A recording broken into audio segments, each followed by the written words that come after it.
కూర్చొని మహానాడులో లక్షల మంది పెట్టుకొని తడిసిపోతాయంటావా? తడిసిపోయేది మాకు కాదయా. నువ్వు అన్యాయం కేసులు పెట్టు, ఇంకా 10 భరిస్తాం. కానీ రేపు అధికారం రేపు నువ్వు రానప్పుడు నువ్వు మొగోడివైతే ఈ రాష్ట్రంలో ఉండాలా. ఈ కార్యక్రమాలు రెచ్చగొట్టేటువంటి వాళ్ళందరికీ చెప్తున్నాను, మీరు మొగోళ్ళు అయితే రేపు అధికారం కోల్పోయిన తర్వాత ఇదే రాష్ట్రంలో మీరు ఉండేటువంటి ధైర్యం ఉంటే ఇటువంటి ప్రోత్సహించండి. మీకేం ఈరోజు కోట్లు సంపాదించుకున్నారు.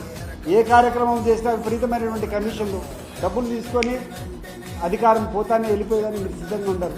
ఇక్కడ సామాన్య కార్యకర్త యొక్క పరిస్థితి ఏంటి? నిజంగా తెలుగుదేశం పార్టీ అభిమాని యొక్క పరిస్థితి ఏంటి ఒకసారి మీరు ఆలోచన చేస్తారా? వాళ్ళు నిలవగలుగుతారా? వాళ్ళ యొక్క ఆస్తులకు మీరు రక్షణ ఉండగలుగుతారా? వాళ్ళ యొక్క ప్రాణాలకు మీరు రక్షణ ఉండగలుగుతారా అని చెప్పి నేను అడుగుతున్నాను.